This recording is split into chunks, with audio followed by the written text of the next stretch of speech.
The jungle was breathing again. Elias Train adjusted the worn strap of his field pack as he crouched beneath a curtain of fern-like leaves glowing a deep cobalt in the dusk.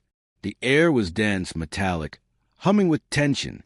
Overhead, clouds churned like smoke boiling in reverse, a sign the ion storm was almost overhead. His HUD flickered, sensors glitching uselessly. He tapped the side of his comm unit. No response. Just static, pulsing in time with the wind. Perfect. He shifted, scanning the thickets ahead. The Verithian jungle wasn't loud, but it never truly went silent. There was always a pulse of something just beyond the veil. Tonight, it felt like it was watching him. Then he heard it, a sharp snap. Not twigs. Bone. Followed by a sound so soft, he almost missed it. A child crying. He froze, turned toward the noise. Another whimper, barely audible under growl of the wind. Instinct moved his boots faster than logic. He brushed past bioluminescent vines, careful not to trip their stinger tips, until he saw it. Curled at the base of a massive root, half buried in mud, was a child. Small, thin-limbed, and unmistakably Verithian. Skin glistening faintly with natural light, silvery eyes fluttering open as Elias approached. "Hey, easy," he whispered, kneeling beside them. "It's all right." The child didn't recoil. They simply looked at him, blinking slowly. Blood, not red but violet, leaked from a scrape along one forearm. A minor wound, but their breathing was shallow. Elias reached for his medkit. His fingers hesitated an inch from the child's arm. Protocol. Don't touch native minors. Don't interfere in tribal matters. Don't breach cultural sanctity. He looked around. No adults. No path. No sign of a crash or a camp. Just jungle and storm. He clicked on his comms again. "Base, this is Sergeant Train. I have a minor Verithian, unaccompanied, possible injury. Request." Static. He lowered his hand. The child stared up at him, unblinking. "Where's your family?" he asked softly. "Can you walk?" The child parted their lips. The voice was too calm, too direct for a child lost in the wild. "We were waiting for you." The words chilled him more than the wind. "What?" But the child's eyes rolled back slightly, and they slumped again. Elias exhaled sharply. He scanned the horizon. The nearest Verithian village was kilometers east, through rough terrain. No clear trails. No time. He should wait. Camp. Let the storm pass. Follow procedure. Instead, he slid his arms beneath the child, lifting them gently. "All right, let's get you home." 2 kilometers in, the storm began screaming. Rain lashed sideways, driven by gusts that knocked tree limbs down like they were paper. Elias tightened the strap around the child's body, cradled against his chest. His boots sank into moss and mud, every step heavier than the last. The jungle didn't offer paths. It offered tests. He ducked under a branch and nearly slipped on a stone slick with algae. The child stirred. "You still with me?" he asked. No answer. Just slow, steady breathing. He kept going. Lightning flashed above, illuminating twisted trees and massive fungi structures that pulsed in rhythm with the thunder. Elias's breath came in short bursts, not from fear, but focus. He couldn't afford to panic. Another kilometer.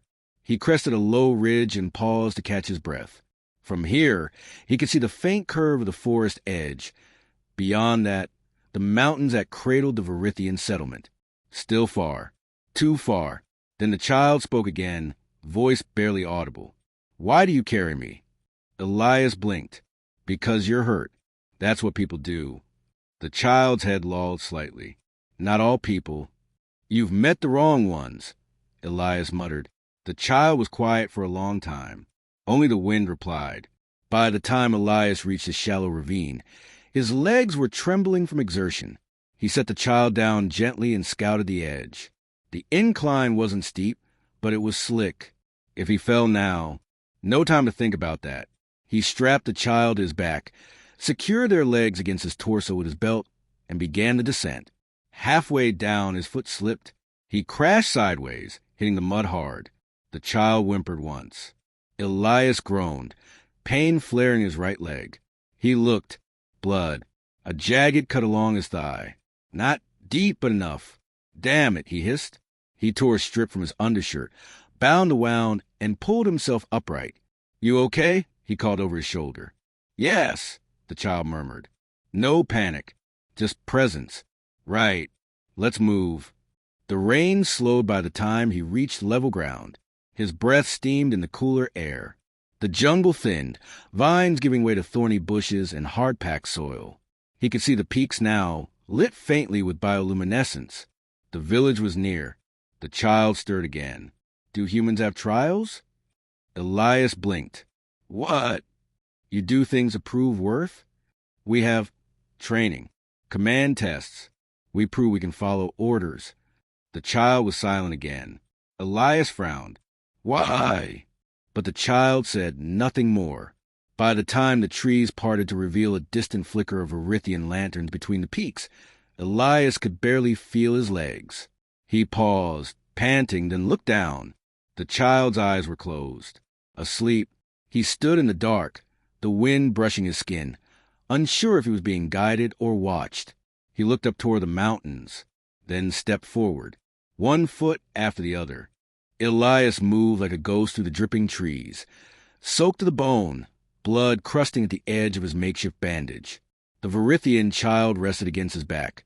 Silent again, their glowing skin a pale blur in the gloom. With every step, the jungle grew stranger. Here, the plants pulsed faintly, as though breathing. Long vines coiled in slow spirals overhead. Thorn fronds shifted without wind. The deeper he went, the more the forest seemed to lean in, watching, measuring. The storm behind him rumbled low, but the rain had eased. Only scattered droplets pattered against the canopy now. Elias stopped beside a thick root bulging from the earth like a petrified wave. He eased the child down carefully, setting them against it. His right leg throbbed. Blood had soaked through the cloth. The pain, dull but steady, gnawed at his focus. All right, he muttered, tearing into his field pack.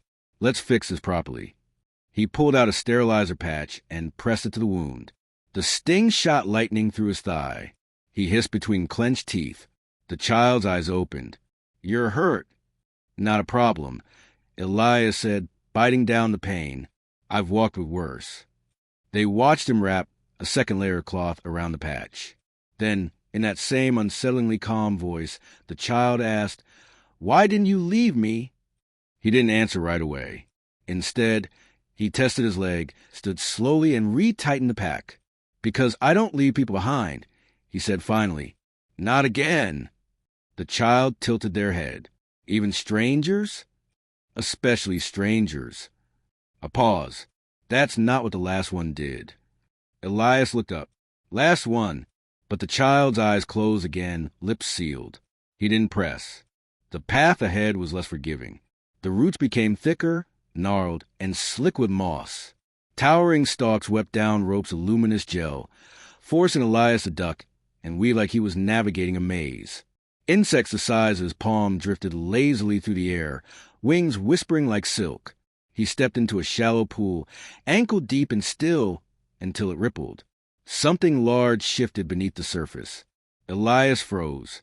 A pair of bulbous eyes blinked open just beneath the water. He stepped back slowly. The creature didn't follow. Just watched, then slid silently away under the muck. The jungle wasn't attacking him. Not yet. It was presenting choices. He adjusted his grip on the child and pressed forward, taking a winding route through thickest brush to avoid another pool ahead. As he passed, he noticed faint tracks in the mud. His own, yes, but smaller ones too. The child's. Old tracks. Too small to belong to any Varithian adult. The hair at the back of his neck lifted.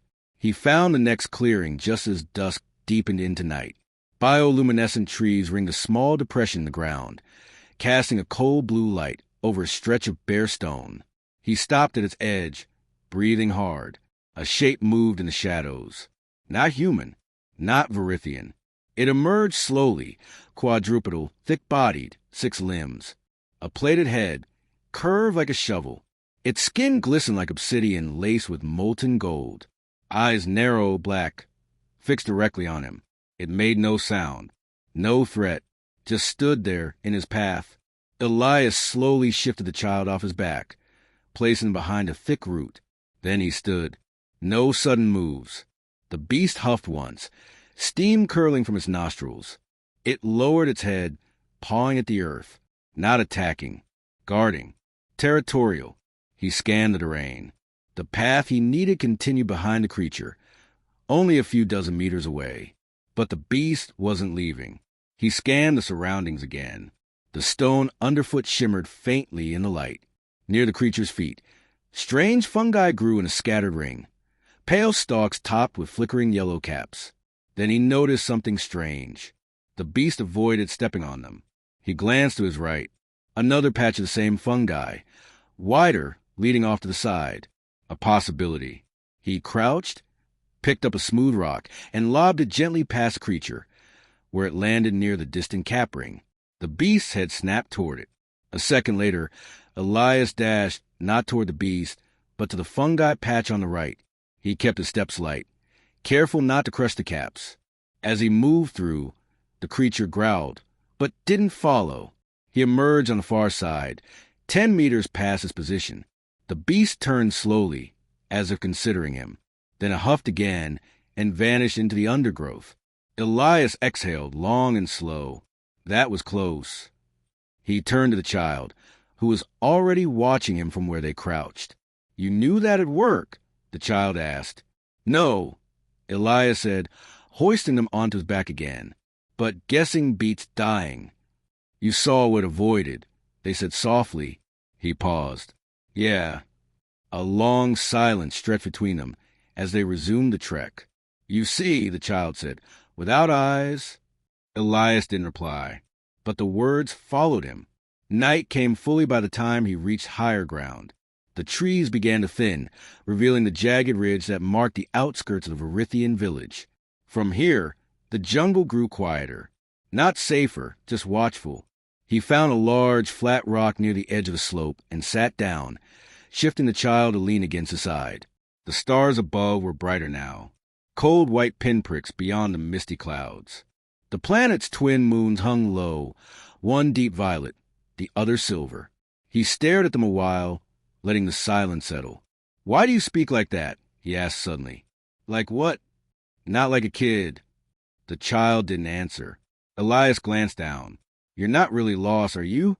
They turned their head, slowly. "No." The wind stirred the trees behind them, and a low, rhythmic hum echoed from the forest floor. It wasn't music, but it felt close to it, vibrations through the earth. Elias watched the ridge ahead. Somewhere past it, a village waited. "I've been walking into a test this whole time, haven't I?" Still, no answer. He didn't need one. He stood up again, shifting the child into place.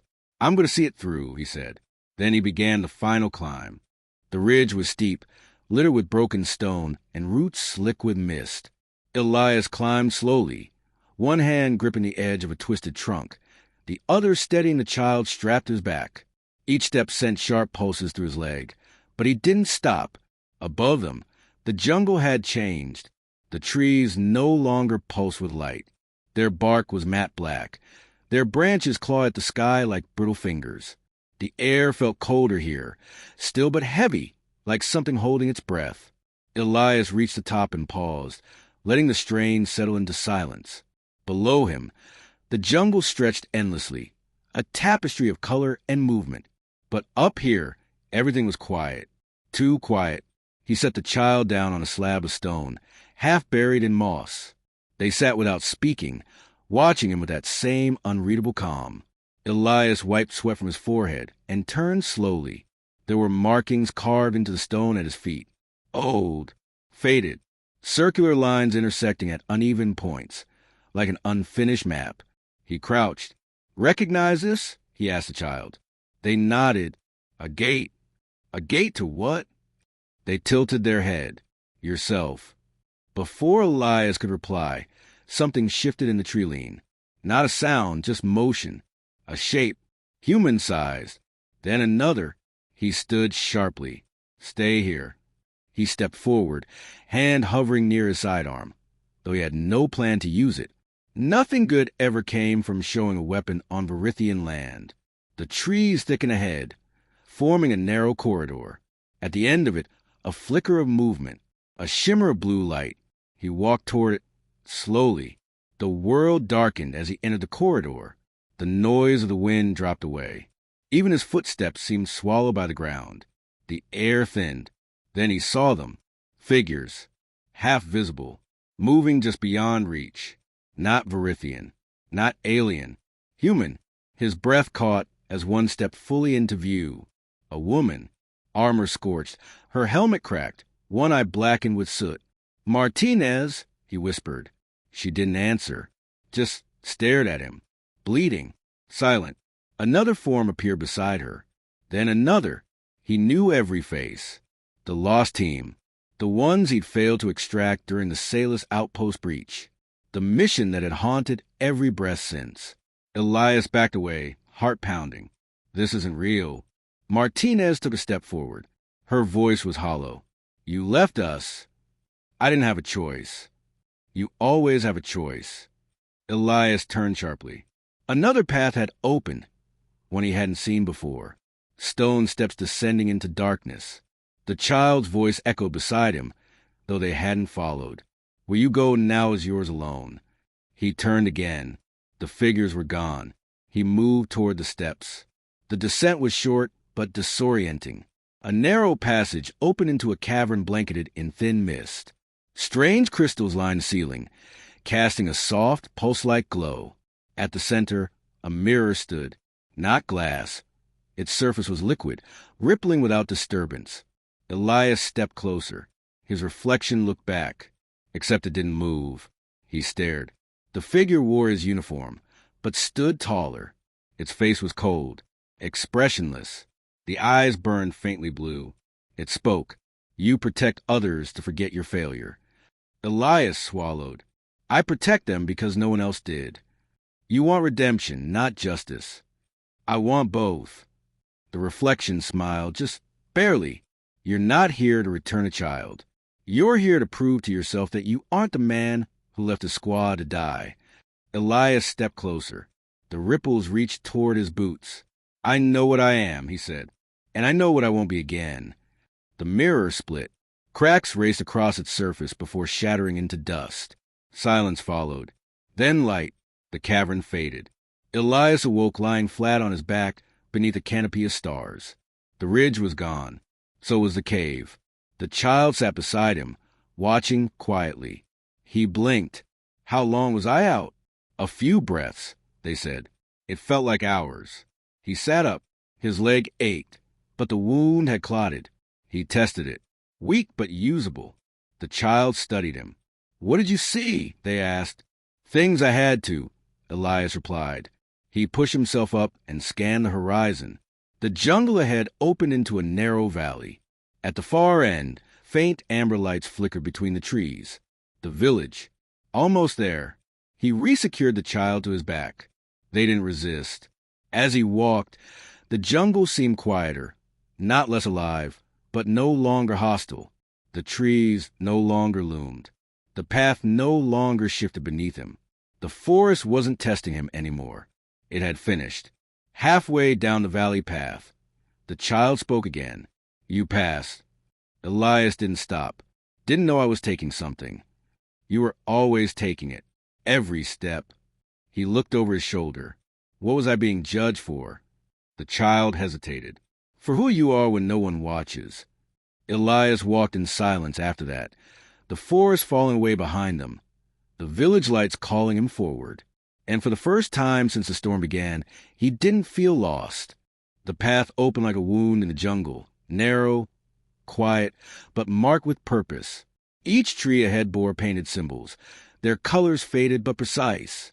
As Elias crossed into the valley floor, the temperature shifted again. Cooler, drier, like walking into the eye of something ancient. The child no longer spoke. They clung gently to his shoulders, head resting lightly against the back of his neck. He could feel their breath, slow and calm, as if they'd known all along where this journey would end. Then he saw it, the Varithian village, a ring of tall, spiraling structures woven from living wood and bone. The buildings swayed softly with the wind, their curved silhouettes glowing faintly.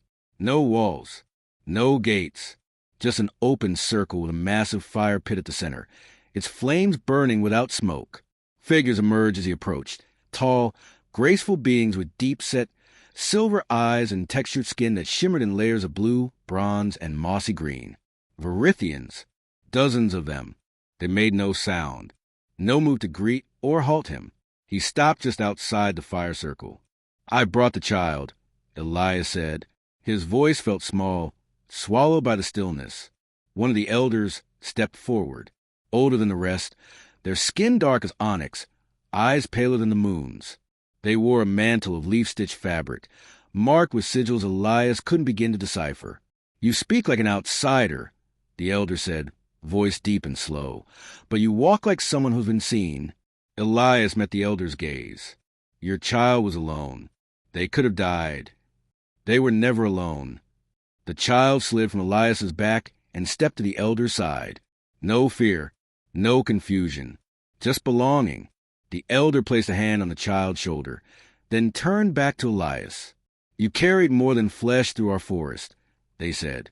"You carried your truth. That is why we permitted the path." Elias's brow furrowed.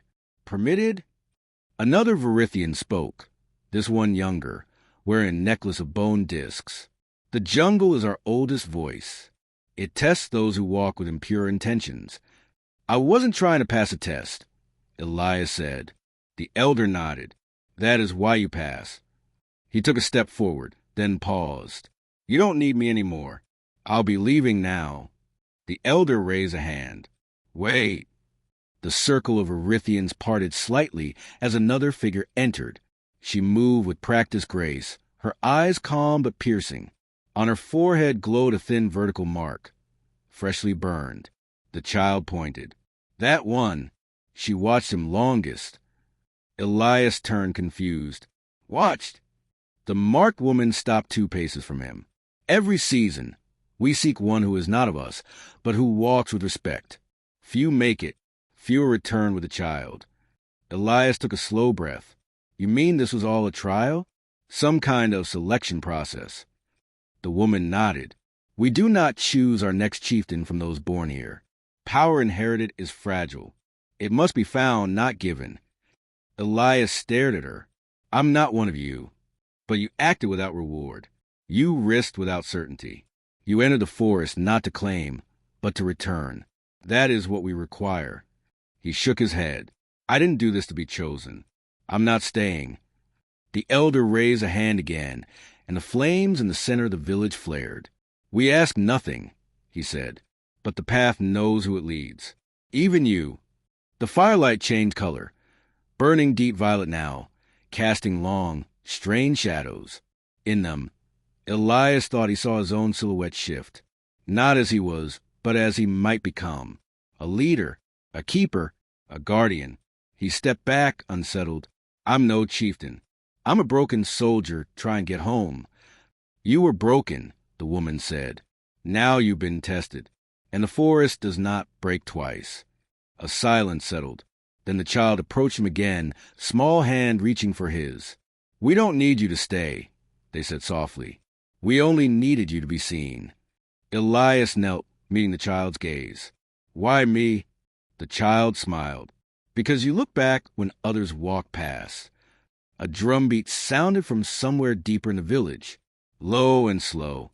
Then another. The Varithians began to chant, not loud, not celebratory. A hum, a resonance. The elder gestured to the fire. "You may go, Elias Train, or you may stay. But know that no path beyond this point is hidden. You will walk only truths from now on." Elias stood slowly, heart steady, breath tight in his chest. He looked toward the jungle behind him, dark and unfamiliar again. Then toward the village, alive, alert, watching. "Do I have time to think?" he asked. The elder smiled faintly. "You've been thinking since you set foot on this world. Perhaps now it is time to choose." That night, Elias sat alone by the fire, away from the others. No one disturbed him. No one asked again. He held a small wooden token in his hand, a gift from the child before they disappeared into one of the bone-spun homes. It was carved with the same spiral pattern he'd seen on the stone ridge. A gate, or a key. He turned it over again and again, the flames casting flickers across his weathered face. For the first time in years, he wasn't waiting for orders. No superior officer. No coded mission brief. Just a question. Now what? Elias didn't sleep that night. He lay near the fire, eyes open, thoughts swarming like insects around a lantern. Above him, the twin moons of Verith hung heavy, one pale blue, the other a ghostly red. They cast long shadows on the trees and structures around the village, shadows that seemed to move even when the wind stood still. At dawn, he stood up, stretched, and walked toward the central clearing. The flames had died to embers, but the warmth lingered. So did the silence. He thought they had gone, but they hadn't. The entire village waited, silent, still. From the smallest children to the oldest elders, they lined the open circle in a crescent arc, not surrounding him, not threatening, just present. The elder from afore stepped forward. Their expression was unreadable. "You stayed?" the elder said. "I did." "Then speak your decision." Elias hesitated, not out of fear, out of weight. "I came here because I thought a child was in danger," he began. "I didn't know there was a test, or a prophecy, or any of this." He looked around at the Verithians. Some nodded slightly. Others simply listened. "I've fought in wars across 4 systems. I've seen more leaders than I can count. Most of them made decisions from a distance. But I never wanted that job. I followed orders. That was easier." He took a breath. "But following doesn't make you blameless. I've seen what happens when good people do nothing. When they look away." He reached into his pocket and pulled out the carved token the child had given him. He held it in the air. "I don't know what this means to you," he said, "but I know what it means to me. It means someone saw me, not as a soldier, not as a tool, but as someone who could choose." The elder said nothing. Elias stepped forward. "I'm not here to become your chieftain. I don't even know what that really means. But if you're asking me to help protect this place, to stand between it and whatever comes next, then yeah, I'll stay." A pause.